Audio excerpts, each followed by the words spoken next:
მოგესალმებით. ერთი რაღაც მინდა რომ გითხრათ. სულ მაქვს ეს დარდი. როცა ზიხართ საჭესთან მიდიხარ და უკან გესმით რომ სასწრაფო მოდის და მოილტვის რომ გაიაროს. მარტო სასწრაფოს წინ ვინც დგას ის მანქანები კი არ უნდა გაიწიოს.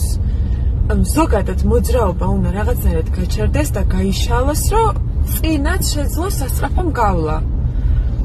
ანუ გვერდით ახაზებიც უნდა გაჩერდნენ რომ სასწრაფომ შეძლოს გავლა და არ უნდა იყოს იმაზე აღარ ვლაპარაკობ რომ სასწრაფოს წინ რომ მაქსიმალური სიჩქარით მიდიან რომ ვითომ ძალიან სწრაფად გაივლიან. ყველა